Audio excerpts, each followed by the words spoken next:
They told my granddaughter to keep me busy while they voted me out of the family trust. By sundown, I'd taken control of the money, the houses, and the last word, and at midnight, I named the worst offender my heir. Before we dive deeper, don't forget to subscribe and drop a comment letting us know where you're tuning in from. I am 70. A widower. A grandfather twice over. When my wife, Lila, died, the house fell silent in a way that felt like a verdict. I made it through the first year by sanding porch railings and boiling pasta I never really ate. The second year, I tried Sunday dinners. That is how the trouble started, with roast chicken, polite smiles, and the kind of tension that curdles gravy. My son, Daniel, is 42 and brilliant in the precise and brittle way of men who think being right is the same as being safe. My daughter, Laura, is 38 and married to Greg, who has a handshake like a limp rag and a grin that shows too much gum. Laura's two children, Noah, 11, and Eliza, 8, are the light I move toward when I cannot sleep. The first betrayal was small. The kind that allows you to pretend you imagined it. A missing watch of Lila's, a gold-faced thing she wore to every anniversary dinner. Laura cried when I asked. "Dad, you must have misplaced it." Weeks later, I spotted it in a photograph on her vanity, in the background, the way secrets accidentally photobomb the truth. The second betrayal wore a suit. I learned someone had tried to refinance my lake house without my consent. The banker, an old hunting buddy, phoned me to confirm a few details. The details were that my signature, forged, gave Greg power he never earned. I asked the banker if the document looked like something worth framing. He understood and hung up. The third betrayal was loud enough to be heard through a door. "You put the lake house in the trust so he could never do something sentimental," Daniel's voice carried through the hallway at Laura's. "But he is slipping. He is not using it. We are wasting potential. We sell now, we move Mom's keepsakes to a storage unit, we get him into a place where there is staff. It is safer. And the assets start working." "You are not listening," Laura said. "I have talked to the kids. They are at an age where stability matters." "Stability," Greg snorted. "Stability is a portfolio with liquidity." I did not step inside. I stood there, listening to my life redefined as unproductive inventory. Then Eliza found me. She came out of the bathroom wiping her hands on the back of her dress and peered up at me with Lila's exact shade of hazel. "Grandpa," she whispered. "Mom told me to keep you in the kitchen, but I think you forgot your hat." I did not wear a hat. I knelt so our faces were level. I could smell the bubblegum hand soap she likes. "Sweetheart," I said, "thank you for telling me." That evening, I drove to the lake house. I thought about the letter Lila left me, sealed in blue with a smear of wax like a mistake she meant me to notice. She had written it 4 months after her diagnosis, 2 months before she began calling the lemon tree by my sister's name. I had never opened it. I wanted to believe love means never being tested. I should have known better. Lila believed in lists and locks as forms of love. I brewed coffee strong enough to hold a spoon upright and took the letter to the porch. The water was black glass. The wind came off the lake with a temper. I broke the seal. If you are reading this, we have reached the part of the story where I trust you to be the man I married, the letter began. There were pages. More than I want to admit. Lila had arranged our life with administrative tenderness. Our lawyer friend, Eva, had helped her put my rebound-proof heart into a trust. The arrangement was simple and mercifully strict. I was trustee for life. Any attempt by beneficiaries to pressure, coerce, or maneuver me into transferring control would immediately suspend their distributions for 1 year, renewable, with the suspension lifted only after a family council, chaired by me, agreed on a reconciliation plan with specific promises attached. There were smaller clauses, the way there are always smaller clauses, thresholds for apologies, benchmarks for changed behavior, an ugly little section on subterfuge that read like it had been written for a son-in-law with too much gum in his smile. At the bottom of the last page, in Lila's rounded hand, there was a note. If they forget who you are, remind them whose love built this.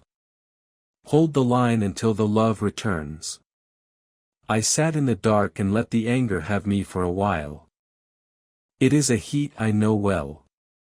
It carried me for decades as I drove nails into frames and numbers into profit columns. Anger is a tool.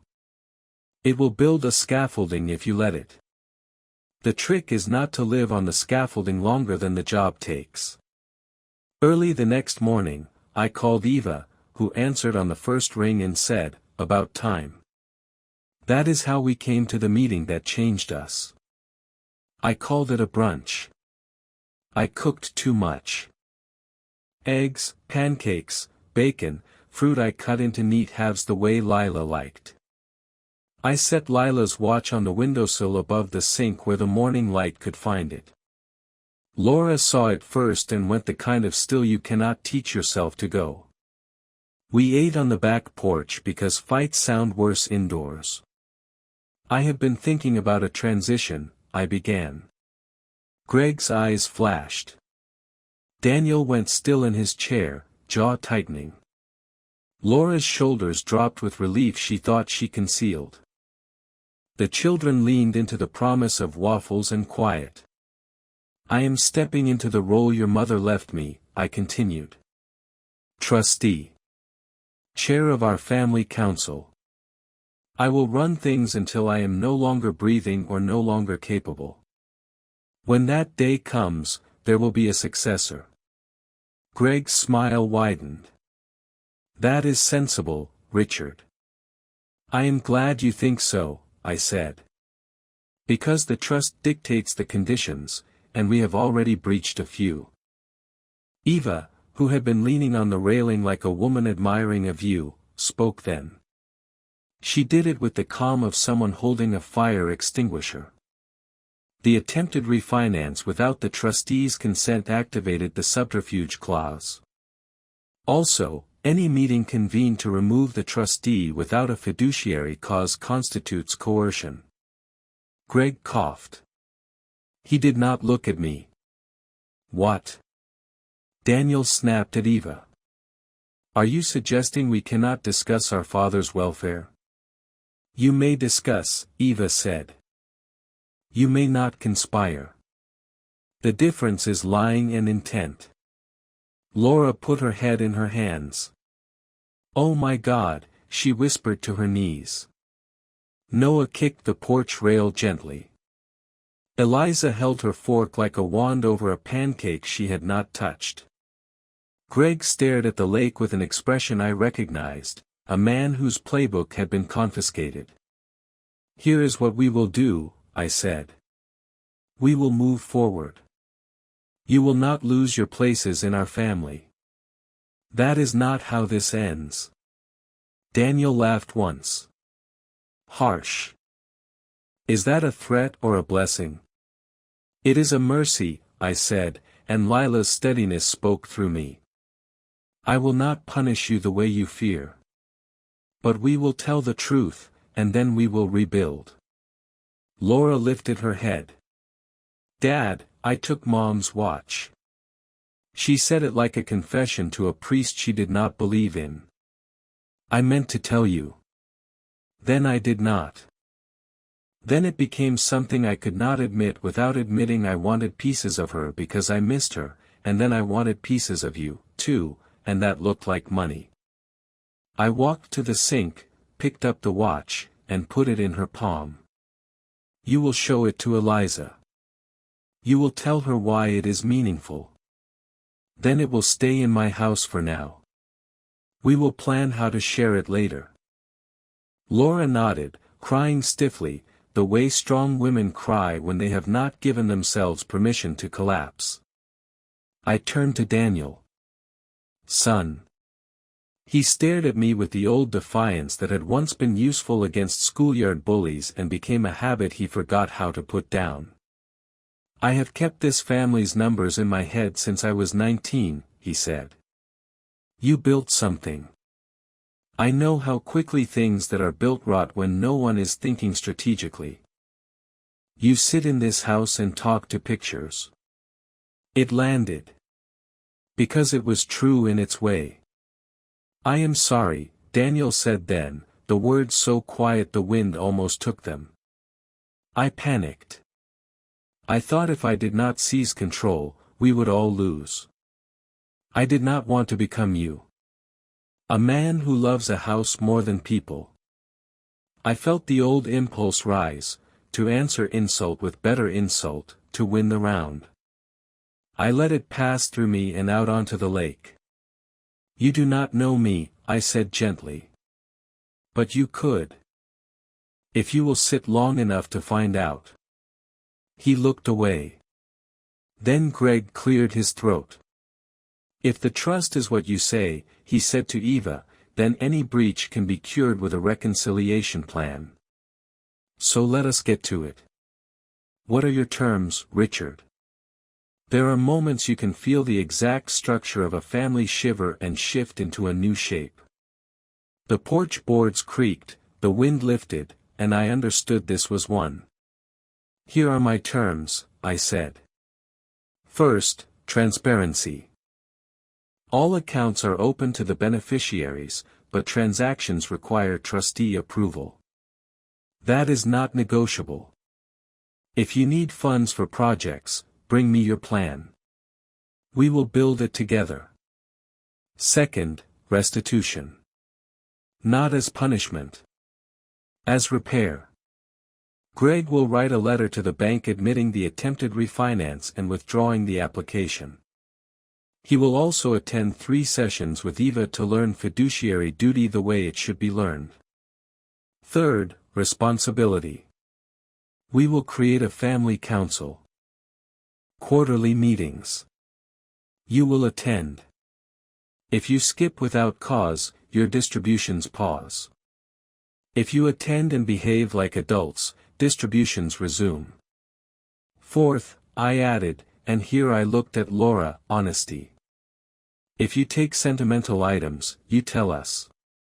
We will make a schedule that honors memory without breeding theft. Fifth, apology. The real kind. One sentence to the person you wronged, naming what you did, without explanations disguised as reasons.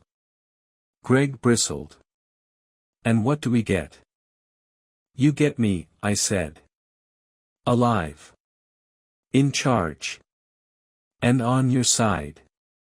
You get a grandfather who will not go quietly to a facility so you can liquidate the lemon tree. You get a father who will pay for the children's education and invest in your ventures when they are ventures, not gambles. You get a man who will not pretend he was not absent for soccer games. You get my apology for that, and you get my effort now. Silence. The kind that checks the weather inside each person. Noah, who had been carving a trench through his pancakes with a fork, spoke without looking up. Does this mean we still have movie nights? Yes, I said. It means we have more of them. Then, because it was time to end the part where we explained and begin the part where we acted, I took a folder from my chair. Your mother wrote you letters, I said, setting 2 envelopes on the table. Laura reached. Daniel did not. She loved you more than either of you ever measured, I continued. She also prepared for the days you would forget how to be kind. Read them when you are alone. Cry. Scream. Then come back to me. Laura tucked hers into her bag as if it might evaporate. Daniel stared at his as though it were a fuse. "I am not leaving," he said finally, voice low. "So do not think this ends with me storming off. But I am not promising to like you." "I do not need you to like me, son," I said. "I need you to stand with me." By then the plates were cold and the sun had climbed to its rude height. We cleared the table with more clatter than it required. In the kitchen, Laura set the watch by the sink on her own this time. Eliza ran circles around my legs until she crashed into me, which she always does when she wants an answer to a question she has not asked. "Grandpa," she said, wrapping her small arms around my knees, "are we in trouble?" "No," I said, bending to kiss the top of her head. "We are in a family." The weeks that followed would embarrass anyone who wants their redemption neat. Greg's letter to the bank was 2 polite paragraphs and 3 phone calls from me insisting on the words, "I attempted to commit fraud." He winced when I made him write them. I did not stop. He went to sessions with Eva and came out with his hair mussed and his jaw set the way it gets when he is doing math instead of charm. He is good at numbers. It startled me to respect that. Laura returned 3 more things on her own, a pearl brooch, a quilt Lila made for our 10th anniversary, and a small blue vase from our first apartment. She cried with Eliza on the couch as she told her who the brooch had belonged to, and they laughed afterward when Eliza tried on the quilt like a cape. Daniel tried not to read his letter, then read it at 3 in the morning and called me at 3:06. We sat in the living room with the lights off and the lemon tree barely a rumor through the window. "She says I remind her of you," he said. "And she says that is why she loves me and why she worries." "I know," I said, though Lila had never said it to me just like that. He took a breath like a man surfacing. "All right," he said. "Let us do the council." We met the first Sunday of the month. I grilled. Noah kept minutes with a seriousness that impressed even Daniel. The agenda was simple: updates, requests, appreciations, next steps. On the second month, Laura asked for a distribution to finish her certification in special education. She presented a spreadsheet. Greg did not speak for her. He listened, then reached under the table and squeezed her hand. I approved it with pride I did not try to hide. On the third month, Daniel proposed renting out the lake house during the winter weekdays to skiers at a premium, with a reserved calendar for family. His math was sound. I said yes, on the condition that Noah and Eliza would continue to claim any summer weekends they wanted last minute. They grinned like conspirators. Some things required something harder than meetings. I went to see my doctor and we adjusted medications so I would not nap through afternoons like a man in surrender. I called my sister, whom I had not spoken to since we fought about Lila's hospice choices, and I said the sentence I should have said the day I hung up on her: I was cruel because I was afraid. She cried. We made coffee the following week, and after an hour I remembered why she is the only person who understands my mother's songs.